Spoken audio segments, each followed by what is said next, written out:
राज्यातील 29 महापालिकांसाठी मतदान होते। सकाळपासूनच मतदान प्रक्रिया ही पार पडत असताना मात्र आता मतदान करण्यासाठी फक्त 1 तास उरलेला आहे। सायंकाळी 5:30 पर्यंत मतदान होणार आहे। लोकशाहीच्या उत्सवात सहभागी व्हा, मतदान करा, लोकशाही मराठीकडून मतदारांना आवाहन केलं जात आहे। आज सर्वच मतदान केंद्रांवरती आपण पाहतोय पोलिसांचा चोख बंदोबस्त, प्रशासन सज्ज झालेलं पाहायला मिळतंय। मात्र हवा तितकासा प्रतिसाद मतदारांचा मिळत नाहीये। अवघा 1 तास या ठिकाणी मतदान करण्यासाठी उरलेला आहे। अशोक कांबळे कल्याण डोंबिवलीहून आपल्यासोबत जोडलेले आहेत, तर महेश महाले हे नाशिकहून आपल्यासोबत जोडलेले आहेत। महेश, नाशिकमध्ये आपण जर पाहिलं अनेक सभांचा धडाका या ठिकाणी अनेक राजकीय पक्षांचा पाहायला मिळत होता। अवघा 1 तास उरलेला आहे। नाशिकमध्ये किती टक्के मतदान झालंय? मेघना, खरं तर आपण बघितलं असेल तर सकाळपासूनच मतदारांचा उत्स्फूर्त असा प्रतिसाद जो आहे तो अनेक मतदान केंद्रांवर आपल्याला या ठिकाणी बघायला मिळतोय। सकाळपासूनच जर बघितलं तर 7:30 वाजता नाशिकमध्ये मतदानाची जी प्रक्रिया आहे ती सुरू करण्यात आलेली आहे आणि जवळपास 3:30 पर्यंत 34% मतदान झाल्याची जी आकडेवारी आहे ती या ठिकाणी प्राप्त झालेली। एकूणच मतदारांचा काहीसा जो प्रतिसाद आहे तो फारसा लाभलेला नाही। मात्र अधिकृत आकडेवारी जी आहे ती अद्याप आलेली नाही। मात्र ही आकडेवारी देखील आता संध्याकाळी 5:30 वाजेपर्यंत मतदानाची वेळ असल्याने ही आकडेवारी देखील वाढण्याची शक्यता आहे। नाशिकमध्ये जर आपण बघितलं असेल तर तिरंगी सामना जो आहे तो नाशिकमध्ये घडलेला आहे आणि यामध्ये भाजप सोबळावर शिंदेची शिवसेना आणि राष्ट्रवादी अजित पवार गट यांची युती आहे। तर दुसरीकडे जर बघितलं तर महाविकास आघाडी जी आहे ती एकत्र लढलेली आहे। एकूणच नाशिकमध्ये जर बघितलं तर असा तिरंगी सामना होत असताना नाशिकच्या काही मतदान केंद्रांवर दुबार मतदान आढळलेले आहे आणि या संदर्भात खरं तर आमदार देवयानी फरांदे जे आहे ते या ठिकाणी दाखल झालेले आहे। आपण त्यांना विचारूया, ताई काय सांगणार? प्रभाग क्रमांक 15 मध्ये उबाठाचा पराभव दिसत असताना या ठिकाणी मोठ्या प्रमाणामध्ये काही क्रुझर गाड्या भरून मालेगाव वगैरे भागामधून गाड्या ह्या ठिकाणी मतदानासाठी आणलेल्या आहे।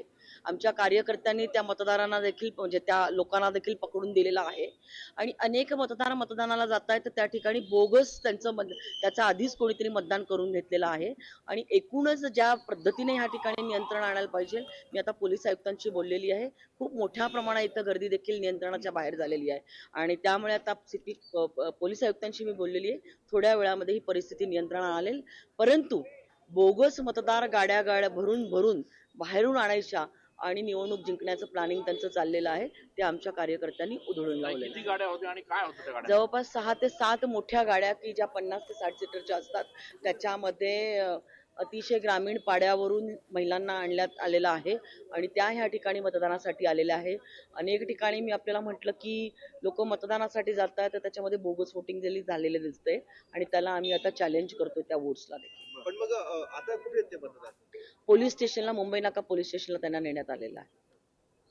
Okay, thank you. आपण बघतोय का नाशिकच्या काही मतदान केंद्रांवर बोगस मतदार आढळून आल्याचे या ठिकाणी समोर आलेलं आहे। या सगळ्या संदर्भात आमदार देवयानी फरांदे खरं तर यांनी जी आहे ती तक्रार दिलेली आहे आणि जे बोगस मतदार सापडलेले आहेत त्यांना मुंबई नाका पोलीस स्टेशन मध्ये आणण्यात आल्याचं देखील सांगण्यात आलेले। त्यामुळे एकूणच दुबार मतदारांचा मुद्दा जो आहे तो पुन्हा एकदा समोर आलेला आहे आणि एकूणच अनेक ठिकाणी जे दुबार मतदार आहे ते बाहेरून आणले जात असल्याचा देखील आरोप जो आहे तो आमदार देवयानी फरांदे यांनी केल्याचं आपल्याला बघायला मिळतंय। जी नक्कीच, आपले प्रतिनिधी अशोक कांबळे आपल्यासोबत कल्याण डोंबिवलीहून जोडलेले आहेत। अशोक, आपण पाहतोय या ठिकाणी श्रीकांत शिंदे यांच्या अनेक सभा आपल्याला पाहायला मिळाल्या होत्या, मात्र आपण पाहतोय हवा तितकासा प्रतिसाद या ठिकाणी मतदारांचा मिळालेला नाहीये। सध्या किती टक्के मतदान पार पडलेले आहे? अवघे 1 तास आता या ठिकाणी उरलेला आहे।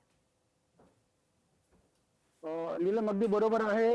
लोकशाहीचा उत्सव हा पूर्ण महाराष्ट्रामध्ये खूप आनंदात पार पडतो। त्याच अनुषंगाने कल्याण डोंबिवली महानगरपालिकेमध्ये देखील तब्बल 10 वर्षानंतर निवडणुका होतात, त्या अनुषंगाने नागरिक खूप आनंदी आहेत आणि आज सकाळी आपण पाहिलं असेल जेव्हा 7:30 वाजता मतदानाला सुरुवात झाली तेव्हा कल्याण डोंबिवली महानगरपालिकेच्या जे नागरिक आहेत त्यांनी चांगला प्रतिसाद दिला आणि दुपारपर्यंत म्हणजे आतापर्यंत जवळजवळ 30% जास्त मतदान हे झालेलं आहे। काही ठिकाणी म्हणजे कल्याण डोंबिवलीमध्ये पहिल्यांदाच पॅनल सिस्टीमवरती निवडणुका होतात म्हणून काही ठिकाणी नागरिकांना मतदान 4 मतदान करायला थोडासा प्रॉब्लेम झालेला आहे, थोडंसं गोंधळ झालेला आहे। त्याच्यामुळे काही नागरिक त्याच्यामुळे त्रस्त देखील झालेले आहेत। परंतु हा दुपारपर्यंत 30% जास्त मतदान झालेलं आहे. आणि आपण पाहिलं असेल कल्याण डोंबिवली महानगरपालिकेमध्ये 10 वर्षापूर्वी जे मतदान झालं होतं त्याच्यामध्ये 45% मतदान झालं होतं. आणि कल्याण डोंबिवली महानगरपालिकेच्या इतिहासाचे 45%च्या वरती मतदान आतापर्यंत झालं नाही. परंतु आता कुठे संध्याकाळी आता शेवटचा जो 1 तास राहिलेला आहे, 1 तासामध्ये जर 15 ते 20% मतदान जर झालं तर आतापर्यंतचा जो रेकॉर्ड होता तो रेकॉर्ड मोडला जाईल आणि 50% पेक्षा जास्त मतदान होईल. जी, आपल्या प्रतिनिधी नवी मुंबईहून आकांक्षा देशमुख आपल्यासोबत जोडलेल्या आहेत. आकांक्षा, नवी मुंबईमध्ये किती टक्के मतदान पार पडलेलं आहे? अवघा 1 तास आता उरलेला आहे. नक्कीच नवी मुंबई महानगरपालिकेसाठी सकाळी 7:30 वाजल्यापासून मतदानाला सुरुवात झालेली आहे आणि आता 45% हे मतदान सध्या झालेलं आहे. 45% मतदान नवी मुंबई परिसरातील हे मतदान पार पडलेलं आहे आणि अवघा 1 तास उरलेला आहे. त्यामध्ये आता किती मतदान होत आहे हे देखील पाहणं तितकंच महत्वाचं असेल. मात्र जर पाहायला गेलात तर जे नागरिक आहेत नवी मुंबईचे त्यांचा चांगला उत्स्फूर्त प्रतिसाद हा मतदानाकडे आपल्याला पाहायला मिळतोय. सकाळी काही प्रमाणात गोंधळ परिस्थिती होती, काही केंद्रांबाहेर गोंधळ स्थिती निर्माण झाली होती. मनसेचे कार्यकर्ते देखील आक्रमक झालेले होते. त्यानंतर पोलिसांनी परिस्थिती नियंत्रणात आणली आणि आता सध्या तरी संपूर्ण नवी मुंबईमध्ये प्रत्येक 8 केंद्र आहेत त्यामध्ये मतदान हे सुरळीत सुरू आहे आणि 1 तास अवघा उरलेला आहे. त्यामुळे मतदान केंद्राबाहेर देखील जे मतदान करणार आहेत नागरिक आहेत त्यांची गर्दी आता वाढायला सुरुवात झालेली आहे.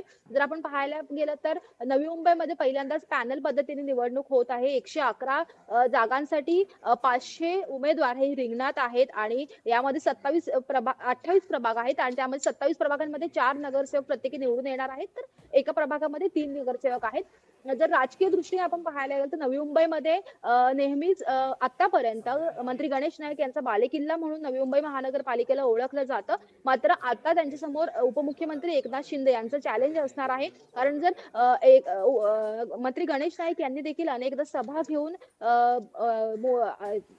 त्यानंतर मग एकनाथ शिंदे असतील त्यांनी देखील रॅलीच्या माध्यमातून प्रचार जोरदार केलेला होता. त्यामुळे आता भाजप किंवा शिवसेना न बोलता आपण एकनाथ शिंदे आणि गणेश नाईक यांच्या दोघांमध्येच स्पर्धा असणार आहे. त्यामुळे आज किती टक्के मतदान होत आहे आणि उद्या निकाल लागणार आहे. त्यामुळे कोण बाजी मारतं यामध्ये हे देखील पाहणं तितकंच महत्वाचं असेल. जी, आकांक्षा धन्यवाद आपण दिलेल्या या माहितीसाठी.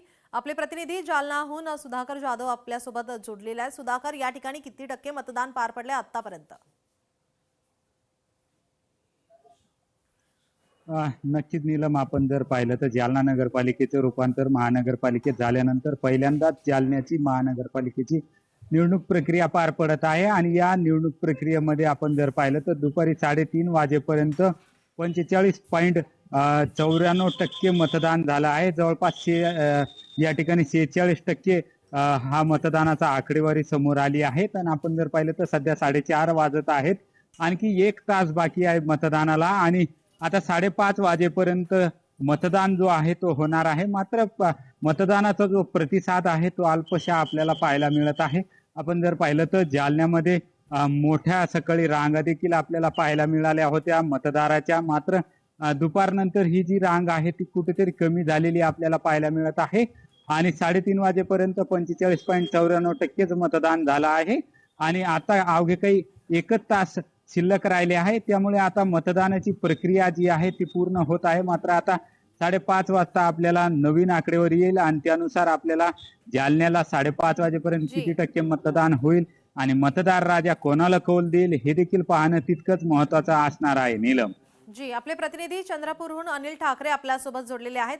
अनिल, आपण पाहतोय अवघा 1 तास उरलेला आहे आणि मतदान सकाळपासून पार पडते. अगदी या ठिकाणी आपण पाहतोय काही ठिकाणी गोंधळ झालेला होता.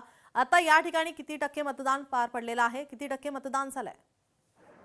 नीलम, नक्कीच आहे. चंद्रपूर शहरामध्ये खूप मोठ्या प्रमाणात काही मतदारांची नावं मिळत नसल्या कारणाने खूप मोठ्या प्रमाणात गोंधळ पाहायला मिळाला. तर काही अपक्ष उमेदवारांमध्ये ते हाणामारीचा देखील प्रकार घडलेला आहे. तरी देखील चंद्रपूर शहरामध्ये शांततेत मतदान पार पडत असून आतापर्यंत 40%हून अधिक मतदान झालेलं आहे आणि सुरळीत असं मतदान आहे ते सुरू आहे. मात्र चंद्रपूर शहरामध्ये खूप म्हणजे धीम्या गतीने मतदान होत असल्यामुळे जे मतदार आहे ते नाराजीचं सूर उमटत आहे.